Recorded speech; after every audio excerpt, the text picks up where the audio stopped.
بسم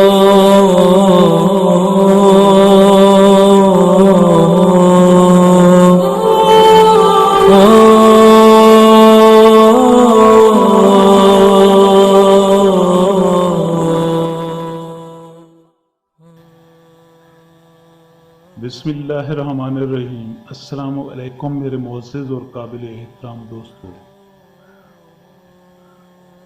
دوستو، یہ 7ویں صدی ہجری کے دوسرے عشرے کا واقعہ ہے۔ اگرچہ ہندوستان پر اسلامی حکومت قائم ہو چکی تھی، لیکن کچھ علاقوں میں ابھی تک ہندو حکمران برسر اقتدار تھے۔ زیادہ تر ہندو حاکم مسلمان بادشاہوں کے خراج گزار تھے اور انہیں سیاسی مصلحت کے طور پر برقرار رکھا گیا تھا۔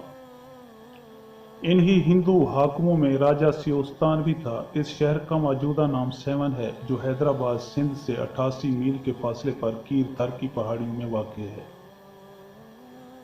دوستو، اس شہر کو تاریخی حیثیت حاصل ہے۔ بعض مورخین کے مطابق اس وقت سیون کا حاکم راجہ جیر جی تھا، جو عرف عام میں چوپٹ راجہ کے نام سے مشہور تھا۔ ممکن ہے کہ یہ اس راجہ کا علامتی نام ہو۔ ہندی زبان میں اندھیر نگری چوپٹ راج ایک مشہور محاورہ ہے۔ چوپٹ راجہ سے مراد انتہائی نااہل حکمران ہے، جس کے عہد حکومت میں بد انتظامی، بے ایمانی اور ناانصافی حد سے گزر گئی ہو۔ دوستو، اسی چوپٹ راجہ کے دور اقتدار میں ایک درویش نے سیون کا رخ کیا۔ پھر اس درویش نے اپنے چند خدمت گاروں کے ساتھ سیون کے اس محلے میں سکونت اختیار کی جہاں کی آبادی زنان بازاری یعنی طوائفوں پر مشتمل تھی۔ درویشوں کا یہ مختصر ترین قافلہ شام کے وقت اس محلے میں داخل ہوا تھا اور ایک کھلے میدان میں ان فاقہ مست لوگوں نے ڈیرا ڈال دیا تھا۔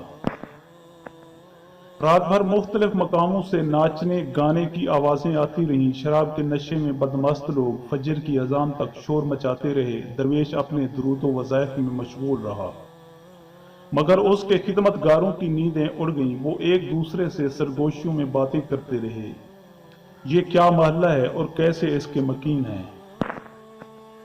دوستو، آخر رات گزر گئی، پھر صبح ہوئی تو خدمت گار صورتحال جاننے کے لیے محلے میں پہنچے۔ گوشے گوشے میں ہندو آباد تھے، بس 2-4 گھر مسلمانوں کے تھے۔ درویش کے خدمت گار مسلمانوں کے پاس گئے تو صورتحال منکشف ہوئی۔ بابا، آپ یہاں کہاں آ گئے؟ سیون کے مسلمانوں نے 9 وار درویشوں سے کہا۔ یہ ہندوؤں کی آبادی ہے اور وہ بھی گناہوں سے بھری ہوئی۔ یہاں ناچنے گانے والی عورتیں رہتی ہیں جن کی سیاہ کاریوں نے ہماری زندگی وبال کر دی ہے۔ اگر کسی دوسرے شہر میں ہمارے لیے جائے اما ہوتی تو ہم اس جگہ کو چھوڑ کر بہت پہلے جا چکے ہوتے۔ یہ اوباشوں کی نگری ہے جہاں دن رات آسمان سے لعنت برستی ہے۔ اللہ ہی جانتا ہے کہ کب ہمیں اس عذاب مسلسل سے نجات ملے گی۔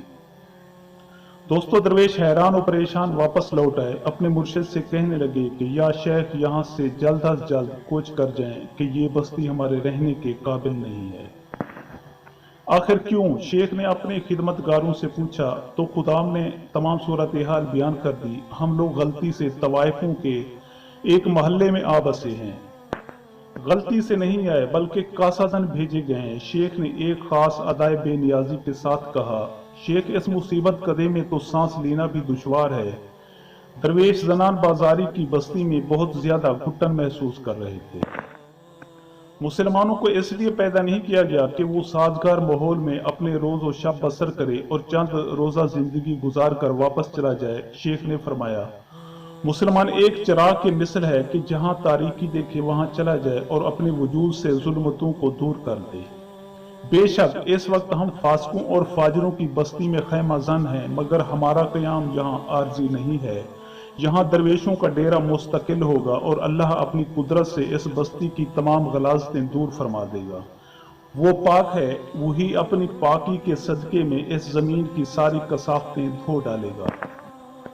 دوستو، خدمتگار اپنی شیخ کے فرمودات سن کر بظاہر مطمئن ہو گئے، مگر وہ دلی طور پر اس کیفیت و غلیظ فضا میں عجیب سی خلش اور بے چینی محسوس کر رہے تھے۔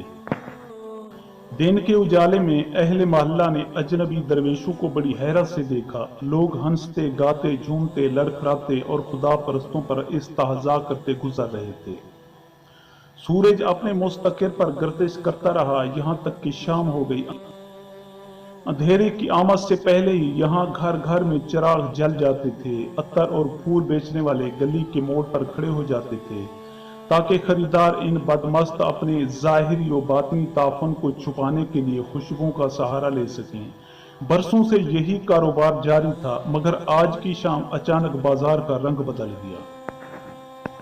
दोस्तों, रोज का मामूल था कि सूरज डूबते ही खामोश गलियां जाग उठती थी, लेकिन आज हैरत अंगेज तौर पर दूर दूर तक सन्नाटा फैला हुआ था। अत्तर और फूल बेचने वालों ने देखा कि रक्स और मौसीकी के शायकीन गलियों में दाखिल होते थे और यकायक घबरा कर पीछे की तरफ लौट जाते थे। आते वक्त उन लोगों के चेहरों पर सरमस्ती और खुशी के आसार होते थे, मगर जाते हुए वहशत नुमायां होती थी। गुल फरोश उन्हें आवाजें देते रह जाते, मगर वो पलट कर ना देखते और इस तरह वापस चले जाते कि अब उनके लिए बाजार हुस्न में कोई कशिश बाकी नहीं रही। दोस्तों, रात आई तो इस महल्ले पर सकूत मर्ग का सा गुमा होने लगा। कहाँ तबलों, घुंघरों और आवाजों का वो शोर कि कान पड़ी आवाज सुनाई नहीं देती थी, और कहाँ ये खामोशी कि इस बस्ती के मकीन अपने दिलों की धड़कनें भी सुन सकते थे। आखिर तवाइफों के मुहाफिज सूरत हाल जानने के लिए घरों से बाहर निकल आए और गुल फरोशों से सर्दी बाजार का सबब पूछने लगे। गुल फरोश एक ही जवाब देते कि आने वाले गली तक तो आते हैं, मगर आगे कदम नहीं बढ़ाते। पूछो तो जवाब नहीं देते, बस खामोशी से लौट जाते हैं। गुल फरोशों का नाकाबिल फहम जवाब सुनकर बाजार हुस्न के निगहबान गलियों के मोड़ पर खड़े हो गए। आने वाले आए, लेकिन कुछ कहे बगैर वापस चले गए। निगहबानों ने वापसी का सबब पूछा तो बाज लोगों ने बस इतना कहा कि हमें अंदर जाते हुए डर महसूस होता है। दोस्तों, निगहबानों ने खरीदारों को समझाना चाहा, हिफाजत का यकीन दिलाया, मगर कोई दलील काम नहीं आई। बाहर का कोई शख्स भी गुनाहों की इस बस्ती में दाखिल न हो सका। वो रात बाजार के उसूलों के मुताबिक बहुत सर्द गुजरी। कोई खरीदार कुचाए हुस्न तक नहीं पहुंचा। जनान बाजारी हैरान और परेशान थी और अपने मुहाफिजों से बार बार पूछती थी, आज तक तो ऐसा नहीं हुआ। फिर इस बस्ती के शायकीन पर क्या गुजरी है कि इनके आशना कदम रास्ता भूल गए। मुहाफिज क्या जवाब देते, वो खुद सूरत हाल को समझने से कासिर थे। आखिर अंदेशों और परेशानियों के दरमियान बाजार हुस्न की वो रात गुजर गई। दरवेशों ने सुकून की सांस ली और दिलजमी के साथ जिक्र हक में मशगूल हो गए, मगर उन्हें हैरत जरूर थी कि ये शोर और शोर अचानक थम कैसे गया। दोस्तों, दूसरे दिन भी बाजार हुस्न का यही हाल रहा। लोग गली के मोड़ तक आते रहे और हालत खौफ में वापस जाते रहे। बाजार के मुहाफिज और निगहबान रक्स और मौसीकी के शायकीन से इसका सबब पूछते तो वो एक ही जवाब देते कि कोई गैर मरी कुव्वत है जो हमें आगे बढ़ने नहीं देती। अगर हम इसके खिलाफ मज़ाहमत करते हैं तो हम पर शदीद खौफ तारी हो जाता है। फिर इसी आलम में कई दिन गुजर गए। चिरागों के साथ चूल्हे भी बुझ गए और संगीन एक तसादी मसला खड़ा हो गया। अगर ये सूरत हाल जारी रही तो फाका कशी की नौबत आ जाएगी। बाजार हुस्न के एक रुकन ने तशवीशनाक लहजे में कहा, आखिर हम लोग इस सूरत हाल से क्यों दो चार हुए? दूसरे शख्स ने सवाल किया, आने वालों पर कोई जबर नहीं, कोई पाबंदी नहीं, फिर वो यहाँ क्यों नहीं आते? इनके पैरों में किसने जंजीरें डाली हैं और इन्हें यहाँ आने से कौन रोकता है? उस शख्स ने बायक वक्त कई सवाल कर डाले थे। बहुत गौर व फिक्र के बाद इस कोची के लोग इस नतीजे पर पहुंच गए कि जब से ये गदरी पोश मुसलमान जहां आए हैं, इसी रोज से बाजार के दरो दीवार पर सन्नाटा फैल गया है। इस बस्ती के मकीनों की समझ में बात आ गई। फिर तवील मशवरे के बाद तय पाया कि इन गदरी पोशों से बात की जाए। नतीजतन बाजार के चंद जहां दीदा अफराद गदरी पोशों के खैमे में पहुंचे और सख्त लहजे में पूछने लगे, तुम लोग कौन हो और यहाँ क्यों आए हो? हम अल्लाह के बंदे हैं और अल्लाह की जमीन पर मकीम है। गदरी पोश दरवेश ने बेनियाजाना कहा, ये हमारे देवताओं की जमीन है। बाजार हुस्न के मुहाफिज ने तहकुम आमेज लहजे में कहा, तुम लोग अपने डेरे उठाओ और इसी वक्त यहाँ से चले जाओ। हम अपने शेख के हुक्म के पाबंद हैं। गदरी पोश फकीर ने जवाब दिया, अगर शेख फरमाएंगे तो हम लोग किसी ताखीर के बगैर यहाँ से चले जाएंगे। तुम्हारा शेख कौन है? बाजार के मुहाफिज ने सख्त लहजे में पूछा। गदरी पोश खादिम ने एक खैमे की तरफ इशारा कर दिया। दोस्तों बाजार हुस्न के निगहबान शेख के खेमे में दाखिल हुए। उनके चेहरों पर गुस्से के आसार थे और चलने का अंदाज जारिहाना था, मगर जब वो बदकार लोग शेख के रूबरू पहुंचे तो उनके जिस्मों पर लरज़त तारी हो गया और वो अपनी कुव्वत गोयाई खो बैठे। तुम लोग क्यों आए हो? शेख ने पूछा। बस्ती के मकीन मुसलमान गदड़ी पोशों को अपने महल्ले से निकालने आए थे, मगर जब शेख ने उनकी आमद का मकसद दरियाफ्त किया तो वो अपनी जबान से एक हर्फ भी ना निकाल सके, यहाँ तक कि गूंग जबानों और कांपते कदमों से वापस चले गए।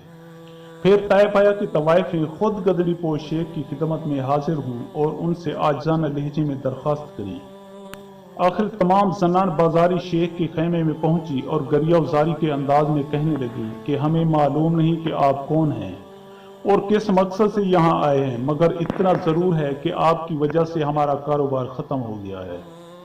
रोकना तो दरकिनार, हमने किसी से कुछ कहा तक नहीं। शेख ने तवाइफों को मुखातिब करते हुए फरमाया, अगर तुम गुनाहों की तिजारत कायम रखना चाहती हो तो शौक से जारी रखो, हमें तुम्हारे मामलात से कोई दिलचस्पी नहीं।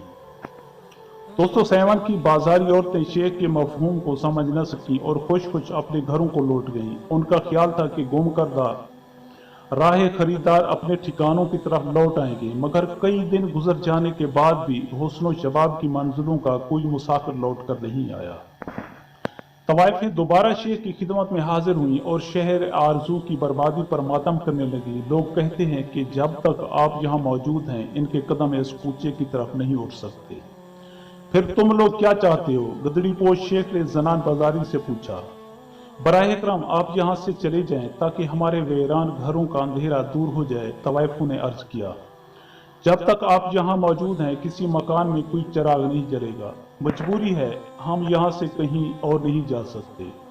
शेख ने फरमाया, इस मकाम पर हमारी आखिरी आरामगाह तामीर होगी। अगर हमारा वजूद तुम्हारे कारोबार में हारिज है तो फिर तुम लोग कहीं और चले जाओ। हम तो मजबूर औरतें हैं, मगर हमारा हाकिम राजा जीर जी बहुत ताकतवर है, वो तुम्हें चैन से रहने नहीं देगा। तवाइफ मुसलमान दरवेश को धमकी देकर चली गई। दोस्तों गदड़ी पोश दरवेश फाहिशा औरतों की इस धमकी पर मुस्करा कर रह गया। दोस्तों हज़रत लाल शहबाज कलंदर रहमतुल्लाह अलैह की कुछ और वीडियो भी हम आपकी खिदमत में पेश करेंगे। ये इसका पहला हिस्सा था।